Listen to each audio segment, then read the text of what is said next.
Telecast. Hi, I'm Justin Crosby, and welcome to Telecast. Hot on the heels of last week's Telecast Digital Content Forum, sponsored by BBC Studios, I catch up with two of the UK's leading digital-first content execs, who are responsible for working with some of the most recognisable brands in entertainment, including Doctor Who, Top Gear, and kids phenomenon Bluey. It's coming right up on this week's Telecast. So on this week's show, we have a double header from BBC Studios. Two guests who are at the very top of BBC Studios' digital efforts. We have Jasmine Dawson, SVP of Digital Consumer Engagement, and we have Nat Poulter, VP of Digital Commercial at BBC Studios. Guys, welcome to Telecast. Great to be here, Justin. Thank you for having us. Yeah, thank you for having me.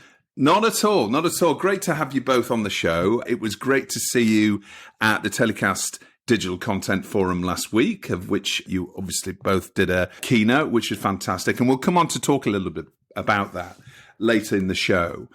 We always kick off the show, or usually kick off the show, talking about people's careers, which I think it's always really helpful to get a sense of how executives have got to the roles that they have. Jasmine, starting with you, can you give us a bit of a background to your career and how you ended up as SVP Digital Consumer Engagement at BBC Studios? Sure. So I started in creative agencies and then moved into media agencies. So I really sort of say that I sort of honed my craft in the agency world, both in London and in New York.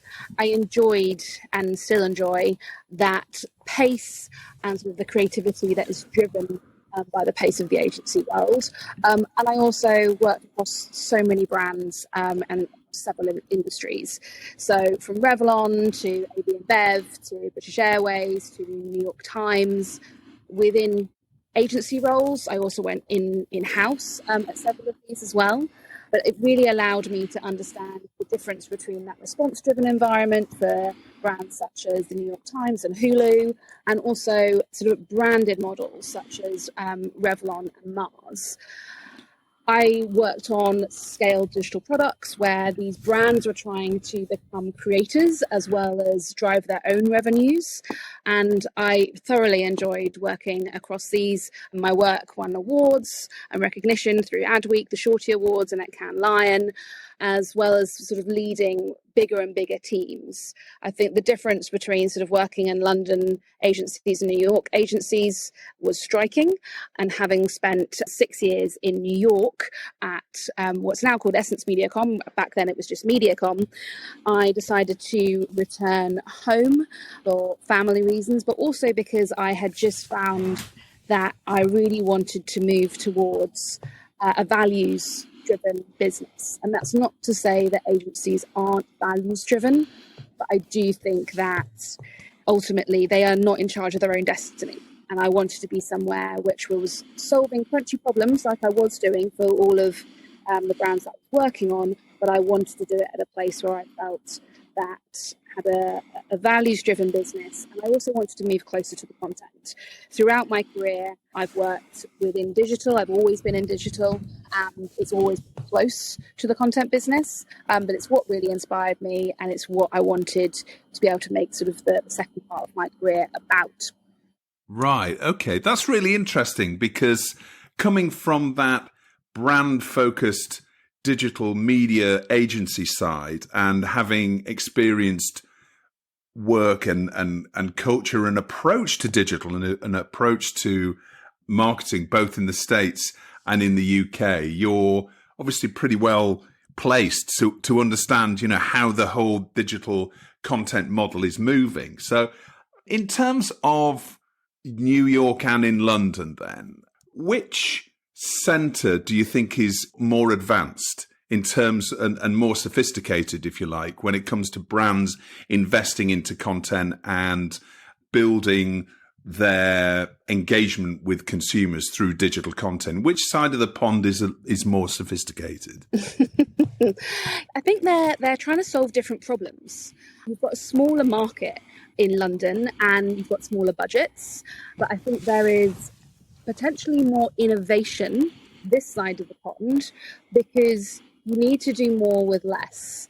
And I think when you're looking at smaller budgets and making it work harder for you, you're forced into creative thinking, you're forced into strategic partnerships to be able to get the reach that you need.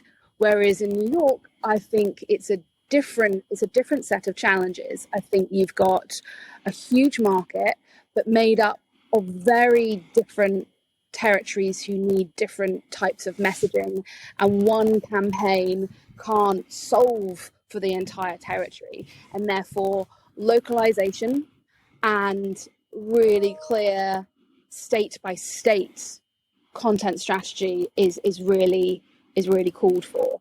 So I think in terms of who's more advanced, I would say they're advanced in different things. I think sort of technology and innovation, I think, is advancing faster this side of the pond, but bigger creative, I guess, campaigns and the ability to join up with sort of fantastic talent and do things, you know, such as with the Super Bowl or with sort of other sort of impressive sort of landmarks, is really where it's at when you sort of think about the other side of the pond. So I think, you know, they both do very well in different lanes.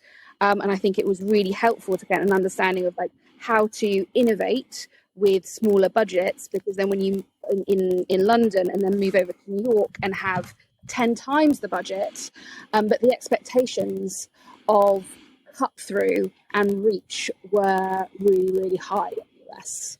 So how long have you been at BBC Studios now, Jasmine? Been here a couple of years or a little bit longer? I started in 2018, so I've been here 5 years. Right. Okay. And obviously seen a huge amount of change in that period, including the dreaded pandemic and all the changes that brought upon us. Now, Nat, welcome to the show. Great to have you on. And you're a much more recent addition to the senior team at BBC Studios. Tell us a little bit about your background. Yeah, again, thanks for having us. Yeah, I was thinking about this as Jasmine was kind of running through her career. And to be fair, it's very much more by luck than design that I'm kind of sitting here talking to you today. I mean, I come from a long line of biochemists. My grandparents were biochemists and went to the University of Nottingham. My parents were biochemists and went to the University of Nottingham. And weirdly, I was a biochemist and went to the University of Nottingham. And I guess that kind of talks to you only know what you know, really. And I went there. I absolutely loved it, all the way up until my third year, where I ended up doing a placement and having to sort of pipette into test tubes day in, day out, and realised that actually I wanted to work around people.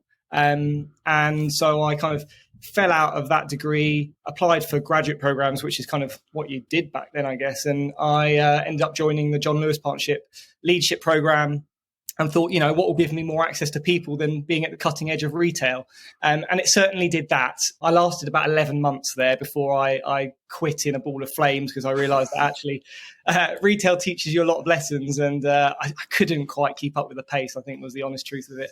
Yeah, came out of that and ultimately needed to pay my rent, and managed to fall in as get a job at DMGT as an analyst. So DMGT back then was an amalgamation of some of the biggest websites and publishing sites in the world. They had Mail Online, Evening Standard, Metro, Piston Heads, Auto Trader, amongst others. And my responsibility was essentially evaluating how they were selling their inventory in sort of the global markets. At that point, they had a US and a UK sales team where they were selling direct to advertisers. But outside of those core markets, really, they were working with sales houses. And it was my job to try and optimize yields outside of UK and US. And yes, it was a very lucky point, I think. In reality, you know, back then, majority of people were consuming their news and entertainment content through, you know, websites and apps. Very different to kind of nowadays, where the majority of people consume their news and entertainment content through social platforms. But as a result, these sort of online publications were delivering incredible organic growth. Yeah, my job was ultimately to maximize yields. And I was there kind of around the advent of programmatic technology, where I was working with the likes of now Magnite, Spot Exchange, Talaria, etc., to kind of bring those technologies on board and monetize our audiences. And yeah, over time grew that to the single biggest revenue line across our business. It was $50 million or so, sitting day in, day out with some of the leaders of those publications and the publishers, which was a very exciting time at the age of sort of 23, 24. But towards my sort of end of the 6 years there, I saw that actually organic growth was starting to tail off. And the reason for that was ultimately social platforms were stealing audience. And I was very lucky to be able to meet our then founder of Jungle Creations, Jamie Boulding, and Mel Chapman, who was at that point, I think, Chief Content Officer, and joined Jungle Creations as COO. And we were about 50 people. We had a bunch of big Facebook pages, and we were pushing people off of those Facebook pages onto our websites where we were monetizing them programmatically. So that's kind of where the meeting of minds happened. And yeah, we kind of grew that business over the course of 5-6 years. And it was very much a really exciting story, a roller coaster is probably a better phrase, of building a modern, diversified digital publisher. So by the end of it, we had a portfolio of vertical, social first media brands, twisted in food and drink through to VT and news and entertainment, craft factory and crafting. And we'd built, a diversified model that underpinned that, touching on advertising, branded content, brand partnerships, bit of e-com, and then also marketing services or agency business, which we called The Wild by Jungle. And yeah, we built that business to about 30 million of revenue and sold it at sort of 60 million or so EV in 2021 to a private equity business. And I then kind of exited from that business and started to have a bit of time on my hands to think about what's next. And it became super clear that the world had changed. We are in a world filled with a fair amount of economic uncertainty, an industry that's facing serious disruption.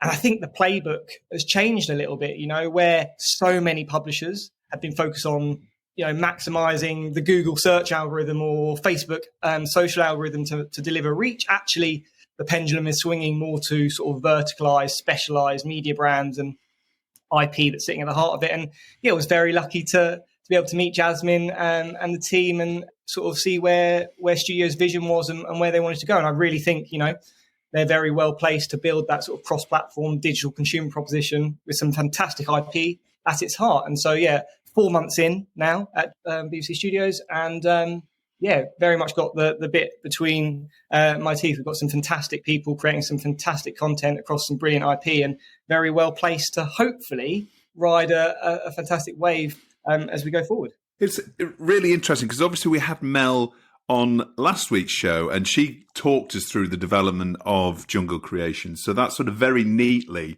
takes us up to date now and in terms of your career and also where we're going next. So we'll touch on that in a second. And just before we move on, now I've got to ask you, how did it go down at home when you decided to not be a biochemist? Are the family still speaking to you?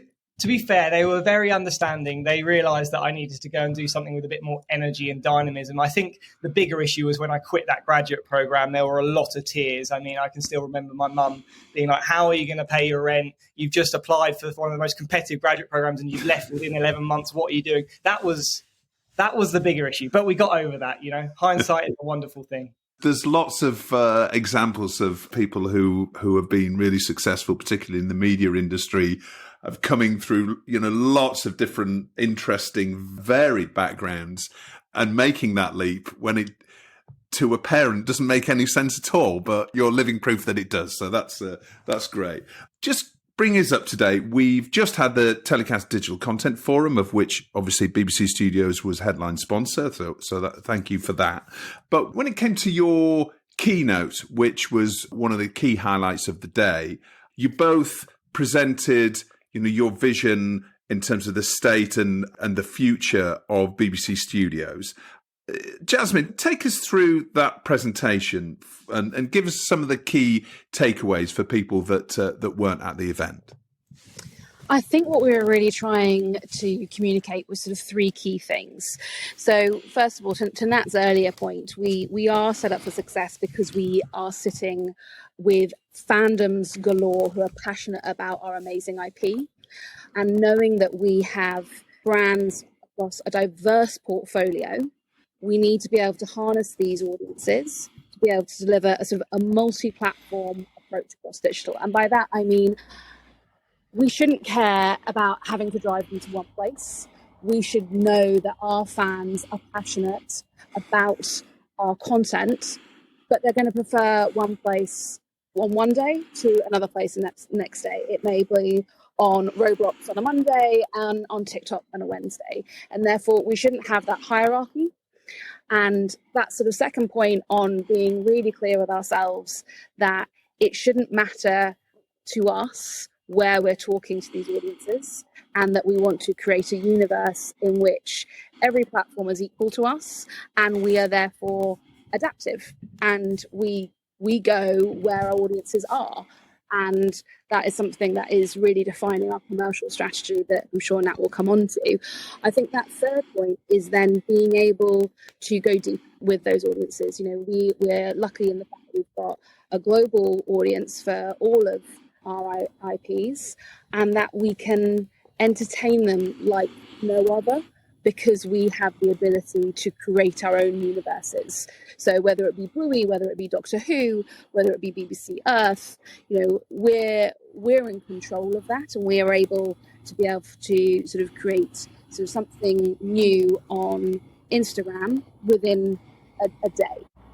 And therefore, what we'd really love to do is to be able to go further and think about what the audiences are going to want from us in a world where we create new themed sort of subscriptions for these audiences. So if they want to go further into sustainability and they want to be able to understand what they can personally do to drive change, BBC Earth is well set up to do that.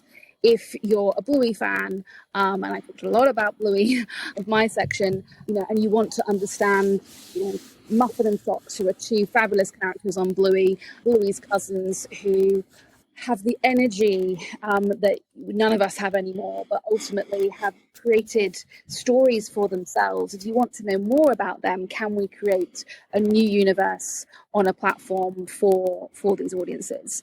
So I think those three key things of sort of understanding that we have these fandoms that can power sort of our business, that we don't necessarily care about our hierarchy. We want to be where those audiences are, and we want to create fantastic experiences for them wherever they go. And that also we see new commercial opportunities for these audiences and fandoms that can take us into new areas, whether that be subscriptions, whether that be e-commerce, or whether that be something that we haven't even thought of yet. It's really fascinating, the new opportunities and these almost content universes that are starting to be built across different platforms. And something you just said there is, you know, central to the approach is basically going to where the audiences are. That must have been quite a fundamental change in terms of BBC Studios for a business that has become so successful on some of the world's biggest brands, but at the end of the day, you know, born in TV, essentially. And that model, to a certain extent, hasn't changed a great deal over the last sort of 20, 30, 40 years. But what we're talking about now is something much different. And essentially, it's working with all the social media platforms and going to where the audiences are. Can you talk us through that digital journey then for BBC Studios? How did the business first start to get involved with digital content, and where we are now and where the business is going in the future? Yeah, I can take that. So I think when I started in 2018, digital was very much seen as a marketing endeavor. And I was a significant shift in the type of people they had hired before. I was someone that had been commercial and digital sort of all of my career. And I had been working on significant deals and trying to make brands creators in themselves, and working with the likes of Twitter and Meta and YouTube to create revenue streams for these brands. Coming into a world where digital was seen as marketing, and that you had a fantastic team who they're fans themselves. You've got massive fan bases within our team who know the audience as well, know our content like the back of their hand. And there was a directive to look at what the potential could be if we started looking at digital not just as a marketing function, but as a potential profit center. I took that as a sort of mandate to go, okay, you know, it shouldn't just be about the money, but it should be about unlocking the potential of what our audiences can do. And if we start listening to them more and understanding how they want to engage with our content, then we can create a content-driven business, which was seen elsewhere within the organisation in BBC Studios production.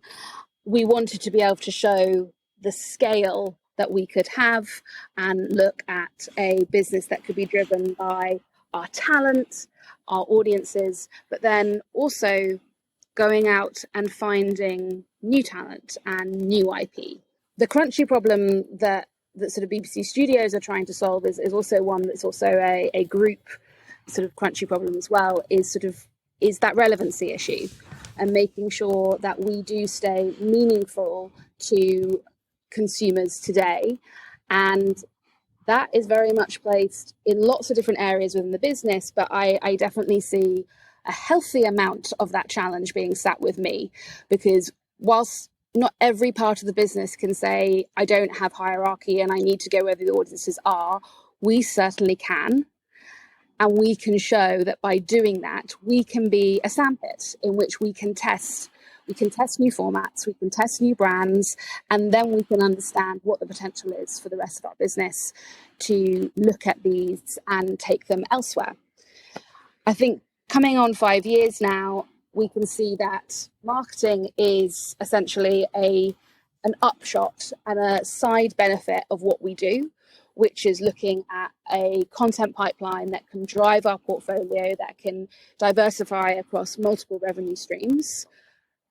But that is still very early doors, and it's taken a lot for us to move from where we were in 2018 to today, because we are a big business, we are complex in how we run, but ultimately it has been about setting that mandate top down and for us to be able to have the direction, but enough of a space to test and learn.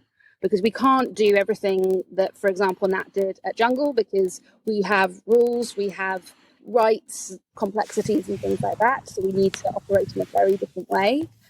But it's exciting. And for me, that crunchy problem of staying relevant with audiences, maintaining that sort of meaningful sort of space within our audiences' sort of hearts and minds is something that is going to keep me here for a while, because it's not going to be solved overnight. But I think we've moved a long way in 5 years, and I hope that in another 5 years we'll be sitting here talking with you about the amazing sort of global content business that we have built. We've found new talent, we've found new brands, and we have uncovered new innovations along the way. What I find really fascinating about this is that BBC Studios is a legacy business, huge business, as you say, lots of some of the world's biggest entertainment brands. But here you are being pretty entrepreneurial, actually, and taking a leadership role when it comes to monetizing content through digital. And there aren't many other production businesses out there in the UK that are doing it.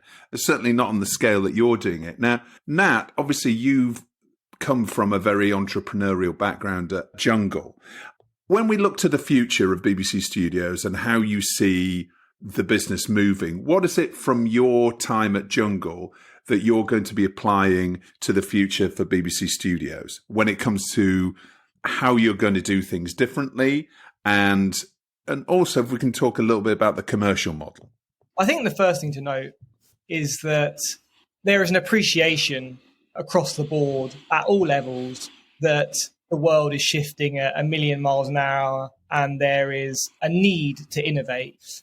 You were saying before that, these were brands that were born on TV, and there's an appreciation of that, but there's a knowledge now that younger audiences are consuming the majority of their content across short form platforms, and there's a need to innovate to reach those younger audiences.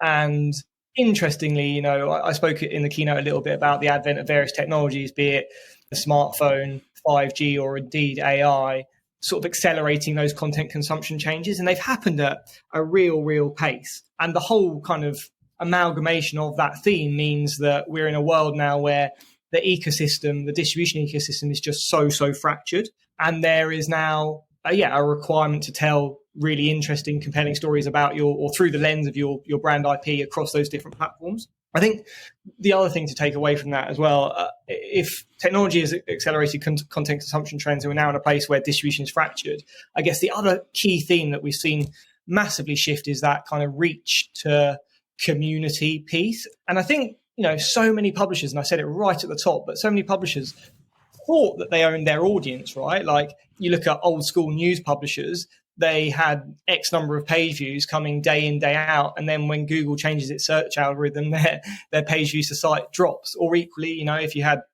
digi publishers that were relying on Facebook traffic, they change their algorithm and things shift. And I think there's just been a realization that actually X number of followers or X number of page views doesn't necessarily mean you own your audience. You're merely kind of renting it in this modern world. And so that's the big theme, right? If we're moving from reach to community, the desire now is you really need to tell compelling stories across these different platforms, publish with intent, right? So you're not cutting and copying a TV program for YouTube, or equally, you're not taking a YouTube 30-minute episode and cutting it for Insta. Like fundamentally, you're publishing with intent to tell the right story on those platforms to those audiences and build loyalty. And then I think that is ultimately the point of uniqueness, or the true sort of value that then fuels your commercial model. So hopefully that answers the first bit. The second question was kind of, what does this commercial model look like? Where are we going? And I think we're at a place now whereby, this sort of IP is going to be that golden thread that connects all of those different and disparate platforms. But if we can get to a point where we have meaningful audiences across these platforms, and to Jasmine's points, we have relevancy and right to play on those platforms, we'll be in a really strong position. And the vision is we end up being able to engage audiences across the various different social platforms. And that could range from YouTube to Facebook to Instagram to TikTok.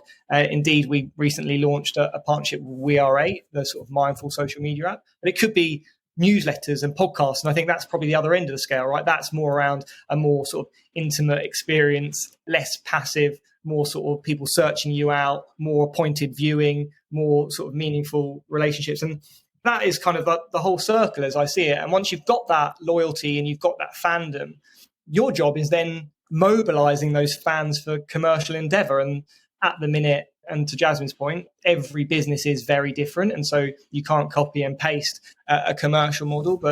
And given we are truly global and we have a whole host of different IP from BBC Earth through to Top Gear through to Doctor Who, and the list goes on, it could vary significantly by brand, by market. But the vision is in the world of BBC Earth, you're working either with brand advertisers, and that could be talking to them, trying to understand how they want to build their brand in partnership with yours, and delivering sort of an integrated content proposition. And the most obvious one could be for a BBC Earth, a 30-minute long form, perhaps even longer, 30-minute long form YouTube series where we discover really interesting things about the natural world and the fantastic wonders of humankind living on YouTube, told through the lens of BBC Earth, but in concert with a brand and aligning on values, and then sort of cutting that down for different platforms. And so that could be a behind the scenes video of kind of the shoot that lives on Instagram, where people are discovering more and trying to understand more, through to TikTok, where we tell sort of explainer videos around specific segments of that content. And indeed, that could then be amplified through adverts that sit across your website, or there could be sponsorships on your podcast and your newsletters. So the objective, and I'm saying a lot of words here, but the objective is really to try and build this cross-platform story through your brand, and then weave a brand really authentically through that.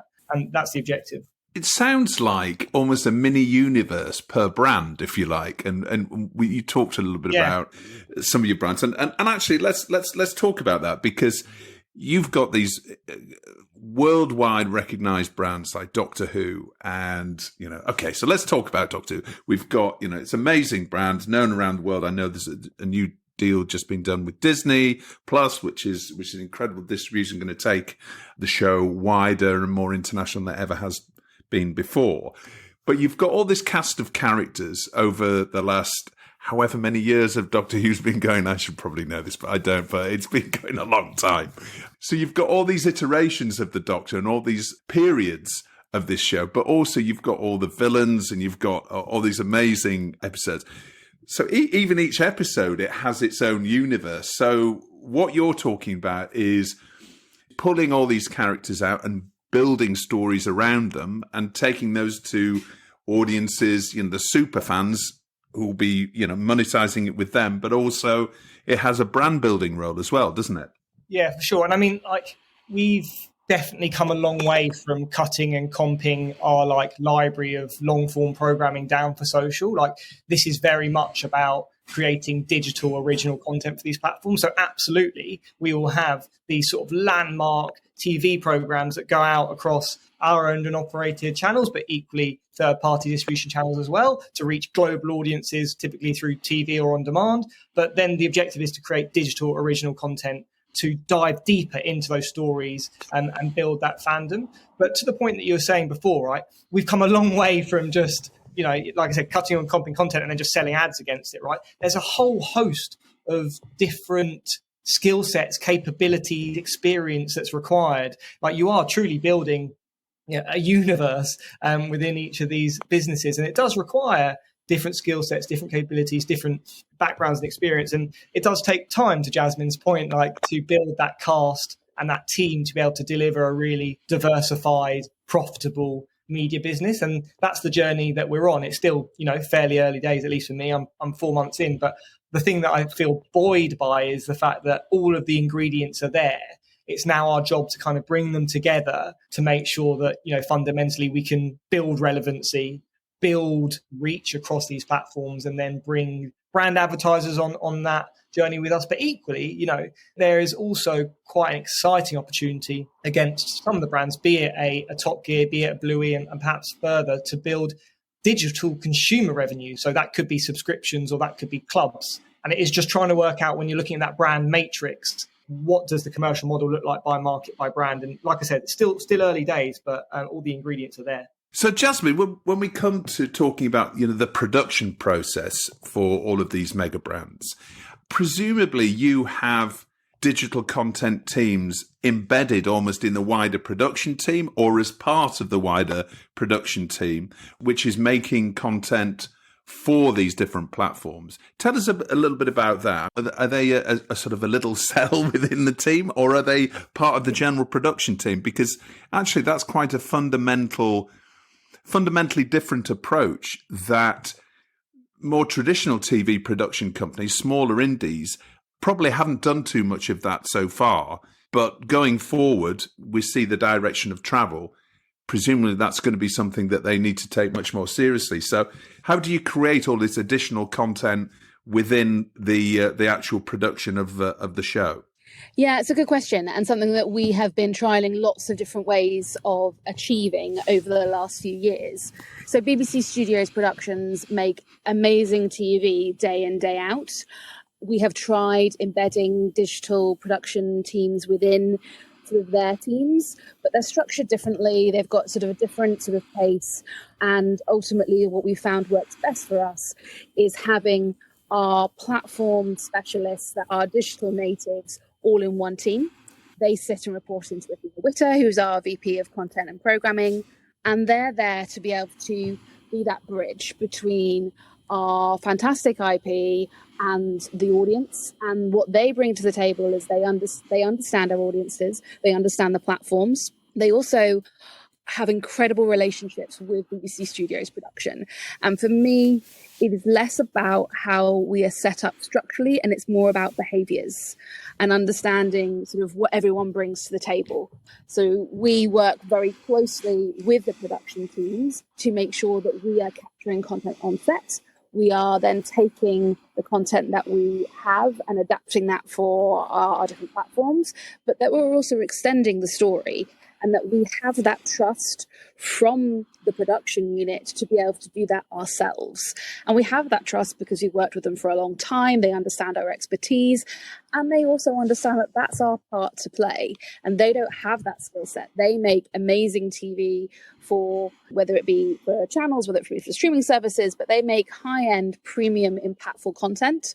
And we can take some of that and adapt it for our platforms, but we also need to do what you said, which is creating that unique digital first original content And we do that by being in charge of our own destiny and by having the relevant skill sets within our own team. And we do that well. We know we can do better in certain platforms, and we are still, we have a thriving YouTube business, and we're working very hard on building the right sort of skill sets in-house to be able to, really leverage our brands on other platforms, whether that be our We Are 8 partnership that we announced recently or TikTok. And now it's time for Story of the Week, where my guests get to highlight the TV or content industry story that's caught their eye in the past 7 days. Nat, what's your story of the week?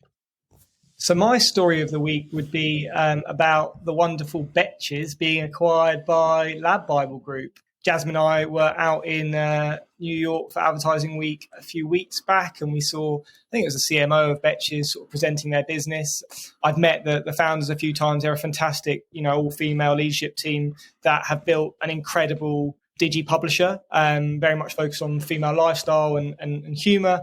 They've got a fantastic business across social, websites, newsletters, podcasting, very, very heavy on the newsletters and podcasting piece. And that talks to kind of the loyalty they have from their audience. But yeah, impressive business. And Lab Bible Group have gone and acquired them, which obviously gives them a slightly more female skewing business, but also accelerates their route into the US. So definitely a story worth calling out, and very interested to see how that partnership goes. Yeah, well, it was an interesting development, that not something that you would call as an obvious acquisition. And obviously we haven't seen many acquisitions from Lad Bible for the last couple of years. So it's good to see them obviously making what is, as we say, very interesting. So we'll keep our eyes on that one.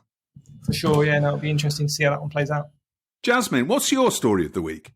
So for me, it's something that hasn't come from a sort of a typical sort of industry press. It's in business or fashion. And this is Elf Cosmetics debuting their Roblox game. They have done some amazing things recently, whether it be sort of branded content they've done, whether it be their Super Bowl ad, but they are really gearing themselves up to become a creator first and a sort of, advertiser second. And for me, that is obviously the way things are going, is that, we're not just out there looking at sort of other broadcasts and other publishers. We're also working with brands, and whether they're working with us or setting themselves up as sort of a creator in their own right, I find it incredibly exciting and also incredibly innovative from the Elf team. Yeah. I mean, they've been doing some amazing work in the digital space, haven't they, Elf Cosmetics? And they're probably the leader, aren't they, in terms of brands, having a vision and really leaning into digital and being very brave. And it seems to be paying off for them. Yeah, it definitely is. And I think there are other beauty brands on the platform. So Fenty's on the platform, NARS is, Urban Decay. But I think, all respect to those brands, but they're dipping their toe in and sort of trying to understand what they can do, and they're experimenting.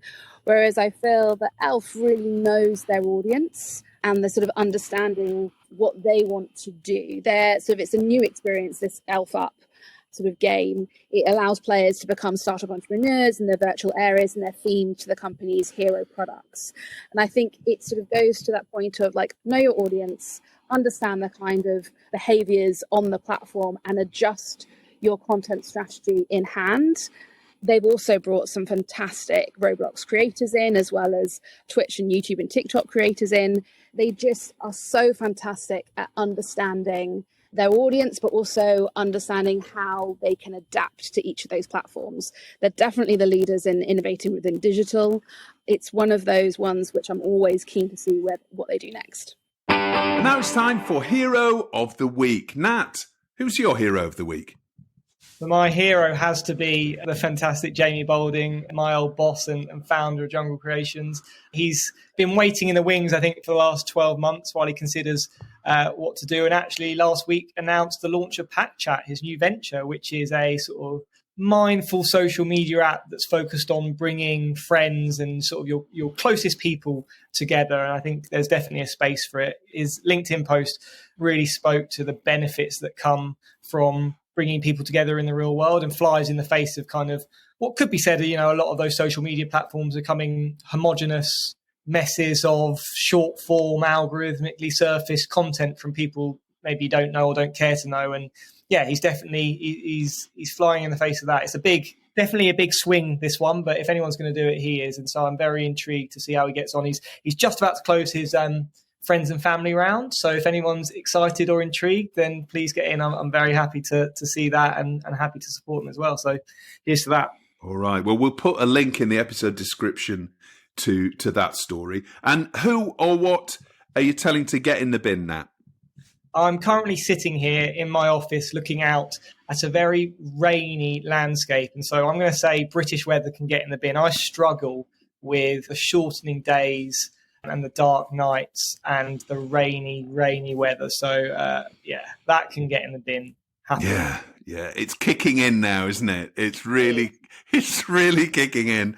Yeah, we all need a bit of help from some sort of one of those lamps on your desk, right? Yeah. That helps you with the SAD. Indeed. Christmas is on the horizon, so perhaps all those bright lights of the Christmas tree will keep us going, but then we'll have to make our way through January, but so be it. Christmas party season is upon us as well, so we look forward to that and seeing lots of friends and colleagues. Jasmine, who's your hero of the week? So I was going to go with Corey Marsciuto, who's the Chief Marketing Officer of Elf Beauty. And I think obviously sort of some crossover there between my sort of my choice of story of the week. But I think someone that can take risks and isn't afraid to test and really think about their revenues and their sort of their commercial strategy second, and think about sort of throwing their sort of their brand and their content out to creators and their audience to be able to define what's next for them. I think they have had a sort of mandate to disrupt the norms and shape culture, and they really are going community first. They've got a positive and inclusive community, and they're really building upon that with their new innovations. Yeah, fortune favours the brave with Elf. Absolutely. And who or what are you telling to get in the bin, Jasmine? Oh, I struggled with this one because I don't like sort of like naming and shaming. I feel like naming a hero is a great thing to do because there are so many people in the industry that inspire me, whether I know them or not. It's sort of putting something in the bin, I would say, rather than someone or something, I would say the notion of presenteeism, which possibly is not something that we were sort of wanted to sort of get out of us, but I think that there is the notion that you can now adapt to whatever you sort of need to in terms of work-life balance, and I think that presenteeism that maybe shows up in other industries, but I really want to put that in the bin because I think there is something to be said being in charge of your own destiny and you deciding where you need to be during the week. So sorry if that doesn't follow the exact mandate, but that's what I will share. No, that's fine. For a minute I thought you were going to put going in the bin, which would have been the first. So Jasmine and Nat, it's been brilliant to speak to you. Thank you so much for joining me on Telecast this week. It was great to have you as part of the Telecast Digital Content Forum as well. Fabulous. I wish you both all the very best of luck with all the changes and the developments and the future of BBC Studios. It's really exciting to watch what you're doing. There's obviously new Doctor Who coming up, so we'll be really looking at all the digital extensions of that amazing series. So, Jasmine and Nat, thank you so much for joining me. Thanks, Justin. Thank you so much. Well, that's it for this week's show. If you came along to the Digital Content Forum, thanks for attending. I really hope you enjoyed it. We have the key takeaways from the event as a feature article on telecast.com right now, so please check that out. And we'll be announcing the next Telecast event very soon, so please keep your eyes peeled for that. Telecast was edited by Ian Chambers and recorded in London. Next week, my guests are Jasmine High of Red Bicycle and Fraser Ayres of Triforce Productions as we discuss Black history on TV.